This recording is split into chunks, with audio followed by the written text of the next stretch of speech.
Oke guys, hari ini kita sore-sore ke sawah.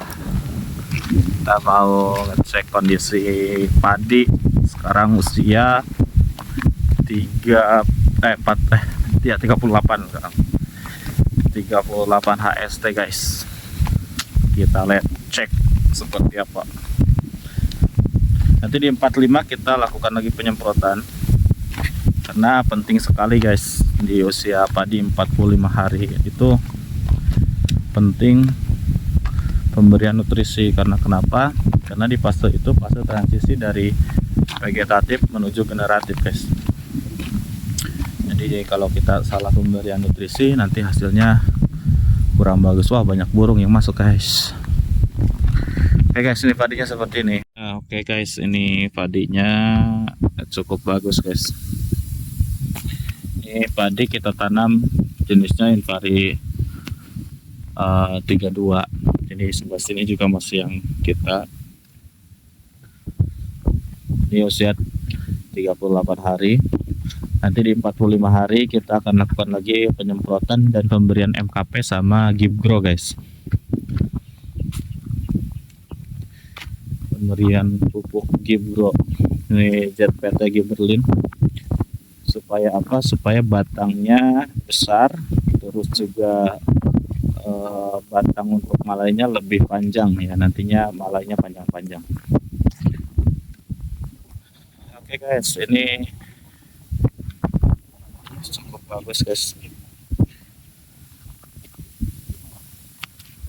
Ya, meskipun kita nanam di tanah yang kurang subur ya, kebetulan kalau orang-orang sini yang khususnya yang blok yang ditanam sama kita ini dibilangnya kurang subur, karena sebelum-sebelumnya yang sudah saya jelaskan bahwasannya topsoil tanah ini udah dilakukan topsoil si tanah ini udah dilakukan pengangkatan atau pengambilan ya. Kalau daerah sini tuh suka ada yang ngejual tanah musim kemarau, jadi sekitar semeter ya, bukan semeter sih, 40 sentian ini diangkat tanahnya dan dijual. Jadi topsoilnya udah hilang, makanya lumpurnya enggak sebanyak blok yang lain atau sawah yang lain. Tapi kita lakukan dari mulai persiapan lahan ya, dari mulai persiapan lahan kita lakukan pemberian pupuk CSP. Pupuk CSP ini kandungannya kalsiumnya tinggi, terus ada aluminium dan juga magnesium sulfat yang kita aplikasikan di awal sebelum penanaman. Terus kedua juga kita saat tandur kita aplikasikan yang namanya asam amino ambition. Jadi sebelum nanam kita lakukan perendaman untuk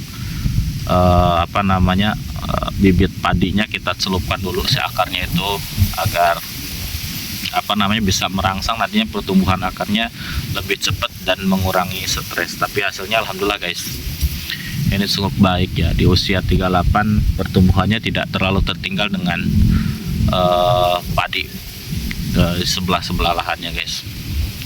Kita rutin penyemprotan juga di fase usia 15 hari, 25 hari ini kita tetap masih gunakan Ambison dan Ultradap. Jadi dorongan fase vegetatifnya cukup bagus.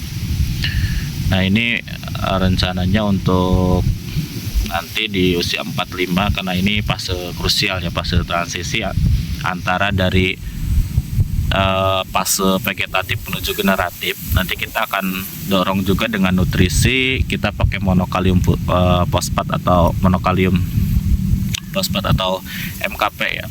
Kita gunakan MKP, terus juga nanti kita bantu dengan asam gibberellin ya. Asam gibberellin teman-teman bisa cari nama mereknya Gibgro, itu murah ya, satu bungkusnya murah dan tidak terlalu banyak dalam penggunaannya. Oke, kita muter dulu guys, kita lihat seperti apa perkembangan padinya. Ini kita coba keliling ya. Kalau daerah sini biasanya agak bagus guys,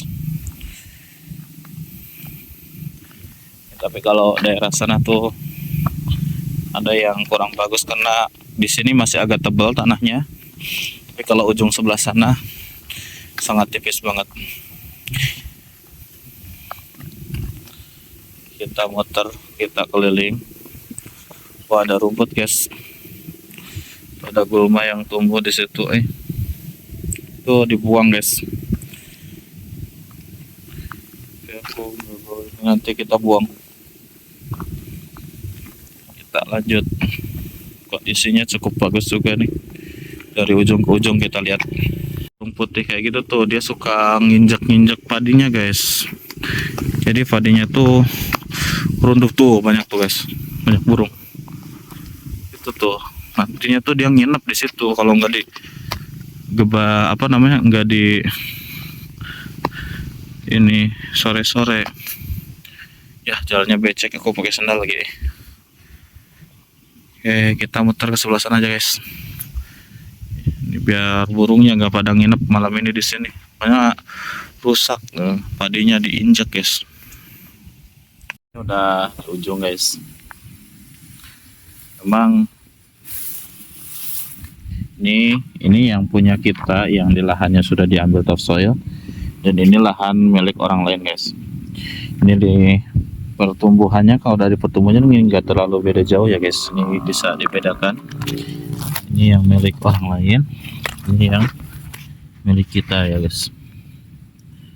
Ini dari anakannya juga nggak terlalu beda jauh ya, meskipun ya yang kita susah banget keluar anakannya, tapi dengan ambition sedikitnya kebantu guys untuk anakan. Bedanya teman-teman, kalau yang di lahannya agak bagus, ininya mekar guys, si dapuran itu mekar, jadi pertumbuhan anakannya bisa lebih banyak lagi. Nah kalau di sini ini kepol tuh, tapi banyak juga kok, meskipun kepol masih banyak. Ambition cukup bagus guys. Jadi teman-teman, kalau yang habis tandur gak usah bingung pakai nutrisi apa, kasih aja asam amino. Sama bantuan lagi, kasih Ultradap kalau musim penghujan ya, karena Ultradap sangat cocok digunakan di musim penghujan. Kenapa? Karena nitrogennya lebih sedikit ya. Jadi usahakan kalau pakai obat-obat pupuk semprot yang pemberiannya lewat spray, kalau musim penghujan jangan terlalu tinggi N atau nitrogennya, karena kebantu juga dengan musim penghujan dan juga pemupukan menggunakan urea ya, biar padinya nggak terlalu banyak hambanya guys. Karena kalau tinggi N biasanya hama kayak ulat itu sangat suka ya gitu. Oke guys, sekian dulu videonya. Sampai ketemu nanti di penyemprotan di usia 45 HST ya guys. Oke, thank you.